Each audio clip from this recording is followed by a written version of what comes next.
بسم اللہ الرحمن الرحیم۔ السلام علیکم ناظرین، جیو خبریں ڈیجیٹل میڈیا میں پروگرام ہماری گونج کے ساتھ میں ہوں آپ کا میزبان شعبان احمد سہو۔ ناظرین، آج ہم بات کریں گے اپنے وطن عزیز کے اس موضوع پہ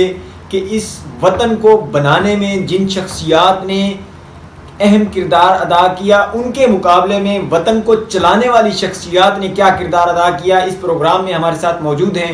سینئر صحافی تجزیہ نگار رانا طارق عزیز صاحب۔ السلام علیکم رانا صاحب۔ جی وعلیکم السلام۔ رانا صاحب، پاکستان کو بنے تقریباً 74 سال ہو چکے ہیں اور پاکستان، اس میں کوئی شک نہیں ہے کہ یہ خدا داد مملکت ہے۔ اس کو اللہ پاک نے اس ملک کو بہت ساری نعمتوں سے نوازا ہے، لیکن المیہ یہ ہے کہ پاکستان بنانے والوں نے تو بہت زیادہ قربانیاں دی۔ اس وقت کے خواہ وہ عام آدمی تھا یا سیاستدان تھا، عام آدمی جو تھا اس نے اپنی جان دے کر قربانی دی، اس نے ہجرت جب کی اس وقت اپنے پیاروں کی قربانی دی، اور جو سیاستدان تھا اس نے اپنی جاگیروں کی قربانی دی۔ لیکن اس وقت جو سیاستدان ہیں ان کی جو قربانی ہے ان کی نسبت وہ قربانیاں دینے والے تھے یہ لینے والوں میں شمار ہو رہی ہیں۔ اس پہ تھوڑا سا روشنی ڈالیں۔ دیکھیں ساؤ صاحب، پہلی بات تو یہ کہ پاکستان جو ہے وہ لا الہ الا اللہ کے نام پر بنا، اور یہ دوسرا اس پوری دنیا میں ملک ہے جو اسلام کے نام پر بنا، اور ان کے بنانے والے جو تھے وہ بہت پڑھے لکھے جاگیردار، اور ان لوگوں نے اپنی جائیدادیں تک اس ملک کے نام پر قربان کر دیں اور سب کچھ چھوڑ چھاڑ کے پاکستان آ گئے۔ اور اس وقت کی جو پاکستان میں جو موجودہ پاکستان ہے اس میں جو لوگ رہتے تھے انہوں نے بڑے کھلے دل سے ان لوگوں کو قبول کیا اور ان کے ساتھ مل کے کاروبار کیا، ان کی مدد کی اور ان کو اپنے پاؤں پہ کھڑا ہونے کے لیے جو ہے کافی مدد کی۔ اس طرح سے یہ پاکستان چلا، اور پاکستان کے بارے میں یہ کہا جاتا تھا پچھلے جو آپ چلے جائیں 70 کی دہائی میں یا 80 کی دہائی میں کہ پاکستان ایشین ٹائیگر کے طور پہ ابھر رہا ہے، لیکن آج وہ موجودہ جو تصور ہے وہ اس وقت کا وہ ختم ہو چکا ہے۔ ابھی میں حال ہی میں ایک جاوید چودھری کا کالم پڑھ رہا تھا تو انہوں نے ایک خط کا ذکر کیا جس پہ پھر آپ نے بھی یہ بھی سنا ہوگا کہ اس خط پہ وزیر اعظم نے نوٹس لیا اور علاج کے لیے کہا کہ ایک سابق وزیر اعظم کے بیٹے جو ہیں وہ ان کے علاج کے لیے گورنمنٹ کو خرچہ برداشت کرنے کے لیے احکامات جاری کیے۔ اب وہ اپنے کالم میں یہ لکھتے ہیں کہ ایک خط میرے سامنے آتا ہے کہ مجھے کل ایک دوست نے کراچی کی ایک خاتون نے خط لکھا وزیر اعلیٰ سندھ کے نام پہ کہ بھی ان کے خامد انتہائی علیل ہیں، وہ گردوں کے مرض میں مبتلا ہیں، 3 بار ڈائلیسس کرواتے ہیں، ماہانہ ٹیسٹوں، ادویات، انجیکشنز اور ڈاکٹروں کی فیسوں پر 1,75,000 روپے ماہانہ خرچ ہوتے ہیں، اور یہ دونوں ان کی بیٹیاں خرچہ برداشت کر رہی ہیں۔ تو یہ سن کے حیرانی ہوتی ہے کہ یہ تو ایک معمولی سی بات تھی۔ اس طرح کے کئی جو لوگ ہیں آپ کے سامنے آتے ہوں گے جو کہ اس طرح کے مسائل کا شکار ہیں، لیکن یہ ایک معمولی خط نہیں تھا، یہ غیر معمولی خط تھا۔ یہ ایک وزیر اعظم کی بہو در لیاقت علی نے جو وزیر اعلیٰ سندھ ہیں ان کو لکھا، جو پاکستان کے پہلے وزیر اعظم تھے۔ انہوں نے کہا کہ میرے خامد میرے گھر میں ہی رہتے ہیں، یہ گھر مجھے میری والدہ نے دیا تھا۔ تو یہ آپ یہ دیکھیں کہ بھی یہ لوگ کس قسم کے کردار کے مالک ہیں۔ میں نے پہلے بھی اپنی مختلف ویڈیوز میں مختلف آپ کے سوالات کے جواب میں یہ بات کہی تھی کہ کہا کچھ نہیں ہوتا، اصل کام جو ہے وہ پریکٹیکل ہے، پریکٹیکل ہی آپ کو آگے لے کے چلتا ہے، اور پریکٹیکل نہ ہونے کی باعث آپ کتنے پیچھے جاتے ہیں وہ بھی آپ کے سامنے ہیں چیزیں۔ پھر وہ میں نے اس پروگرام میں ایک شعر بھی کہا تھا کہ عمل سے بنتی ہے زندگی جنت بھی اور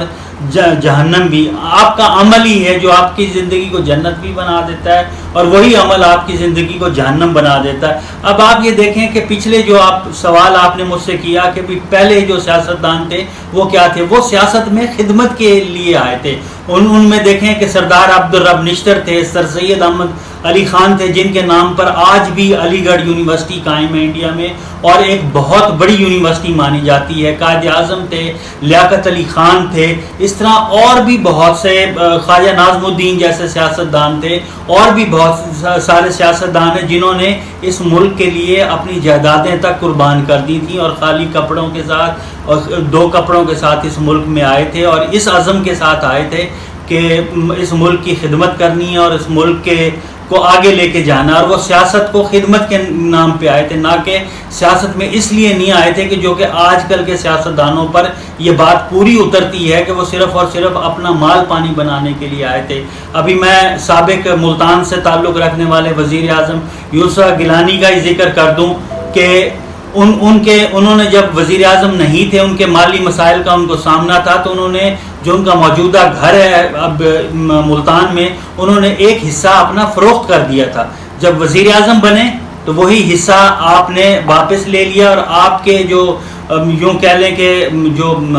آمدن تھی وہ ایک دم اوپر چلی گئی، اور آپ کے ذرائع تو وہی تھے جو پہلے وزیر اعظم بننے سے پہلے بھی تھے، اور آپ وزیر اعظم بننے کے بعد بھی آپ کے آمدن کے ذرائع تو وہی تھے۔ آپ ٹیکس کے گوشوارے اٹھا کے دیکھ لیں تو وہ آپ نے انہی کے مطابق ٹیکس ادا کیا جو آپ کے آمدن کے ذرائع تھے، لیکن ایک دم سے پھر آپ کا محل نما گھر اور یہ قلعہ نما گھر بن گیا۔ تو یہ کہاں سے آیا؟ یہ سوال ہے نا، میرا سوال ہے کہ یہ کہاں سے آیا، لیکن کوئی نہیں بتاتا، بس اسی طرح سے عوام بھی نعرے سن لیتی ہے اور اسی طرح سے آگے چلتی ہے۔ اب میں نے سابق وزیر اعظم یوسف گیلانی کی مثال دی، اسی طرح سے راجہ پرویز اشرف آپ کے سامنے ہے سابق وزیر اعظم، اور اسی طرح سے اور بھی بہت سارے لوگ ہیں، جس طرح سے جہانگیر ترین ہیں، ان کی جائیدادیں دیکھ لیں، سیاست میں آنے سے پہلے کیا تھی، سیاست میں آنے کے بعد کیا ہیں۔ آپ جس قسم پورے پاکستان میں مختلف سیاستدانوں کو اٹھا کے دیکھ لیں، ان کی جائیدادوں کا موازنہ کر لیں، نواز شریف کو دیکھ لیں آپ۔ اچھا رانا صاحب، یہ ایک اور اہم بات ہے، وہ یہ کہ سیاستدان پہ تو ہم اعتراض کرتے ہیں، کرنا بھی چاہیے جہاں جہاں سیاستدان غلط ہوں، اور اس میں کوئی شک بھی نہیں ہے کہ ہماری سیاست کے اندر، ہمارے پاکستان کے اندر جو سیاست ہو رہی ہے وہ خدمت کی بجائے دولت کے لیے اور بزنس کے لیے کی جا رہی ہے۔ لیکن ہمارے پاکستان کی جو ہماری عوام ہے وہ بھی سیاستدانوں سے پیچھے نہیں رہی، عوام میں بھی اپنے ذاتی مفادات جو ہیں وہ بہت زیادہ ہیں، اور ذاتی مفادات کو مد نظر رکھتے ہوئے ہی ووٹ دیا جاتا ہے، ذاتی مفادات کو مد نظر رکھتے ہوئے ہی پارٹی کی نسبت رکھی جاتی ہے۔ اس پہ بھی آپ تھوڑی سی روشنی ڈالیں۔ دیکھیں نا، میں آپ کو ایک بات کرتا ہوں کہ گھر کا سربراہ ہوتا ہے، اس کی اولاد اس کو فالو کرتی ہے۔ اسی طرح آپ محلے کا کونسلر دیکھ لیں، چیئرمین دیکھ لیں، پھر میئر دیکھ لیں، پھر ایم پی اے دیکھ لیں، پھر ایم این اے، اور پھر دین وزیر اعظم کو دیکھ لیں، لوگ ان کو فالو کرتے ہیں۔ جب ان کو پتہ ہے کہ محلے کا کونسلر اس لیے بن رہا ہے کہ کل کو اس نے فنڈز میں خرد برد کرنی ہے، اس نے مال پانی بنانا ہے، اسی طرح یہ چلتی جاتی ہے سیڑھی آگے تک۔ جب آپ کا لیڈر ہی اس طرح کے کام کرے گا تو عوام بھی اسی طرح سے عوام اپنے لیڈر کو فالو کرتی ہے۔ آپ نبی صلی اللہ علیہ وسلم کو دیکھ لینا کہ ان کی عوام نے اور اس وقت کے لوگوں نے جب اسلام کیا تو ان کی عادات اور ان کے پریکٹیکل کو فالو کیا۔ میں نے پہلے بھی مثال دی تھی کہ آپ کی 63 سال عمر تھی، آپ کی جب عمر 40 سال ہوئی تو آپ پہ نبوت آئی، اس وقت تک آپ نے اپنا کردار کافروں کو دکھایا، اور کافر کہنے پہ مجبور تھے کہ نبی صلی اللہ علیہ وسلم کا جو دین ہے اس پہ ہم نے ایمان نہیں لانا، لیکن نبی جھوٹ نہیں بول سکتا۔ اس کی وجہ یہی تھی کہ آپ کا کردار تھا۔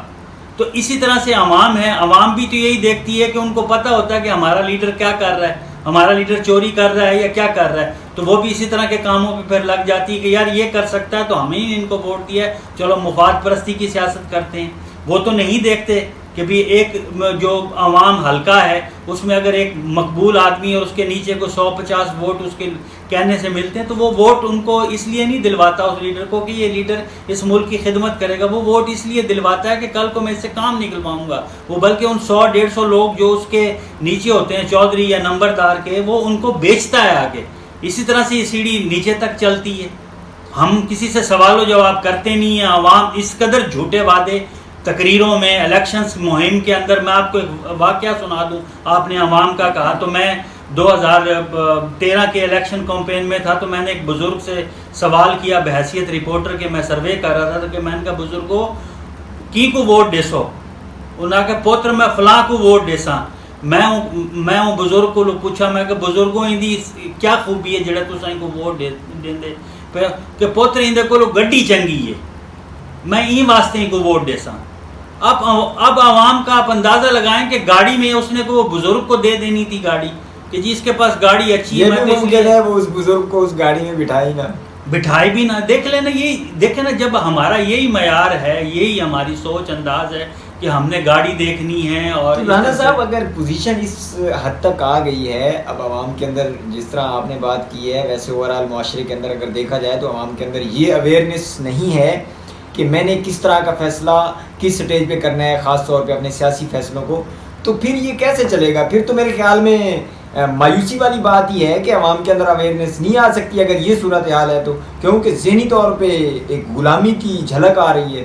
میں ابھی آگے گفتگو میں چل کے ایک تھیسس کا بھی آپ سے ذکر کروں گا۔ دیکھیں نا کہ غلامی کی بات نہیں ہے کہ ہمیں کس کام پہ لگا دیا گیا ہے۔ ہم پہلے انگریزوں کے غلام تھے، اب ہم نے ان سیاستدانوں کی غلامی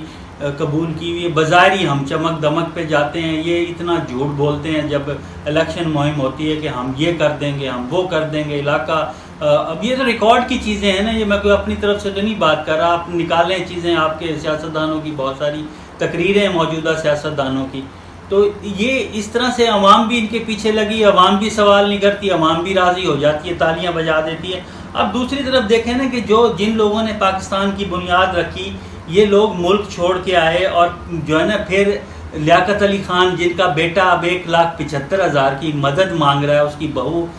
وزیر اعلیٰ سندھ کو لیٹر لکھ رہی ہے۔ ایک کرنال جگہ ہے انڈیا کی، وہاں کا بہت بڑا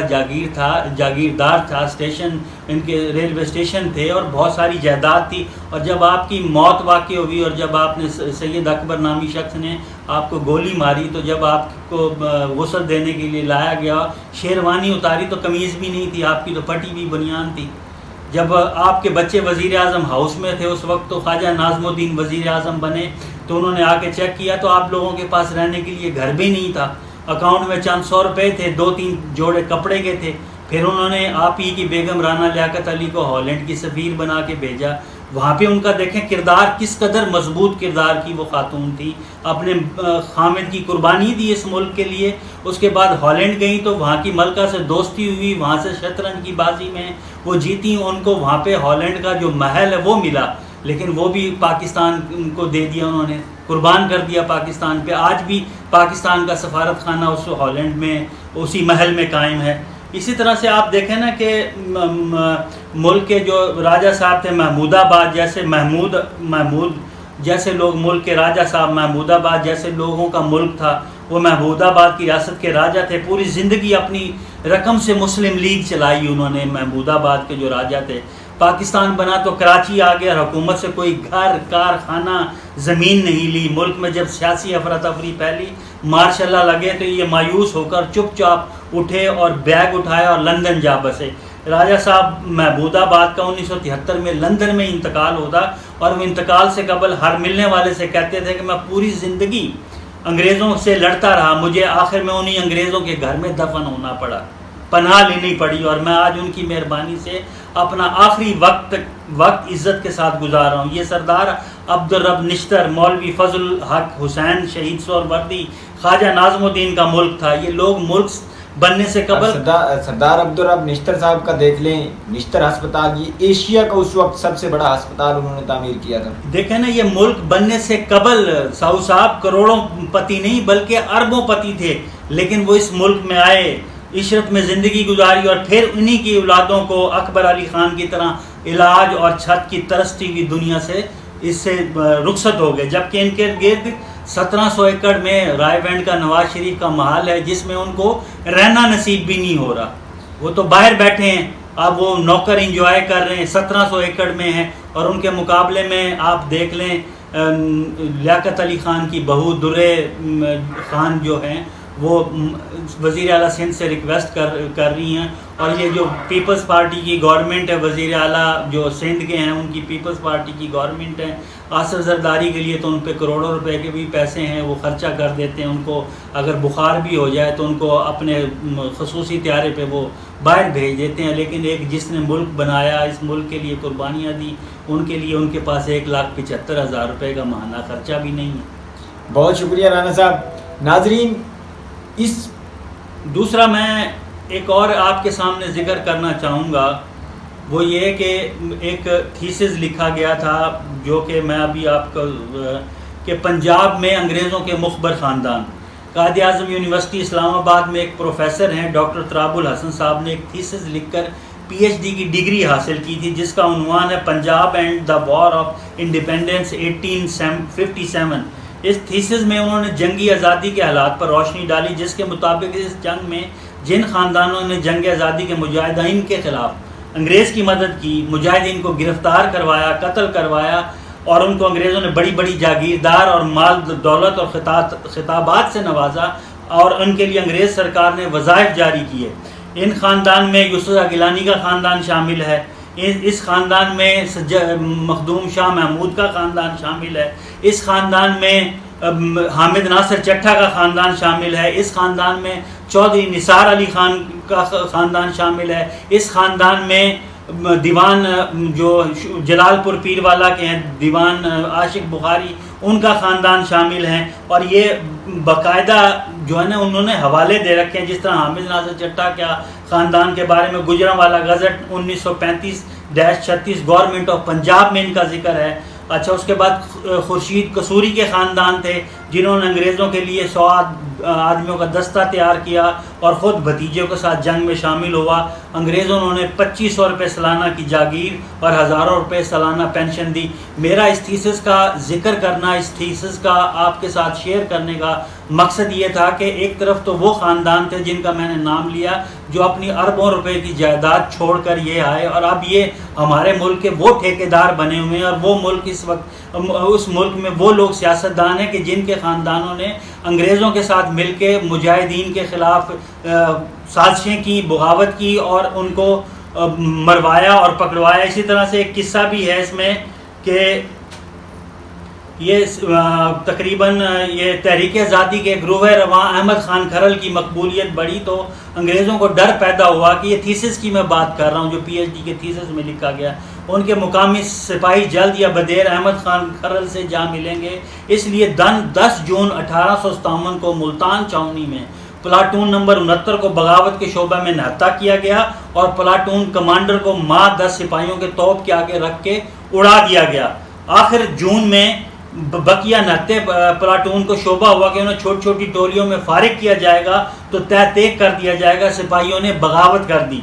تقریباً 1200 سپاہیوں نے عزم بغاوت بلند کیا اور انگریزوں کے خلاف بغاوت کرنے والے مجاہدین کو شہر اور چھانی کے درمیان پل شوالہ پر جو دربار بہاؤالدین ذکریہ کے سجادہ نشین مخدوم شاہ محمود قریشی تھے جن کے پڑ دادا تھے، جن کے نام پر ان کا نام رکھا تھا، انگریزوں کی فوج کی قیادت میں اپنے مریدوں کے ہمراہ ان لوگوں کو گھیرے میں لیا، 300 کے قریب نہتے مجاہدین کو شہید کر دیا۔ یہ شاہ محمود قریشی جو موجودہ ہمارے وزیر اعظم ہیں ان کے دادا تھے، ان کا نام وزیر خارجہ تھے، انہی کے نام پر ان کا نام رکھا گیا تھا۔ یہ ہے ہسٹری ہماری، اس کو آپ نہ ختم کر سکتے ہیں نہ چھپا سکتے ہیں۔ تو آخر میں جب میں یہ سارا کچھ پڑھنے کے بعد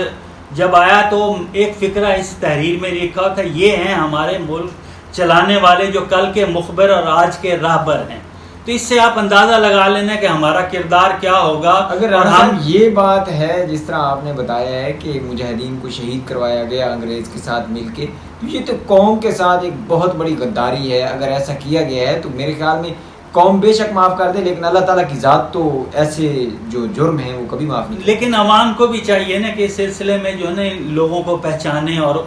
اس قیادت کو سامنے لائیں جن لوگوں نے، اور ویسی ہی قیادت لائیں جنہوں نے اس ملک کو بنایا، جنہوں نے اس ملک کے لیے قربانیاں دیں، اور اب جو اس ملک کو چلا رہے ہیں ان لوگوں کی جگہ ان لوگوں کے لایا جائے۔ میں انشاءاللہ کسی وقت آپ کے ساتھ ایک اور پروگرام میں رکھوں گا کہ یہ کس قدر مراعات حاصل کرتے ہیں، کتنے ارب روپے سالانہ اپنی تنخواہوں میں وصول کرتے ہیں، کتنے اخراجات کرتے ہیں، اس کے بدلے ہماری عوام اور اس ملک کو کیا ملتا ہے۔ یہ انشاءاللہ کسی وقت میں اپنے اگلے پروگرام میں آپ کے ساتھ شیئر کروں گا۔ بہت شکریہ ناظرین، اگلے پروگرام میں پھر ملاقات ہوگی، تب تک دیکھتے رہیے جیو خبریں ڈیجیٹل میڈیا۔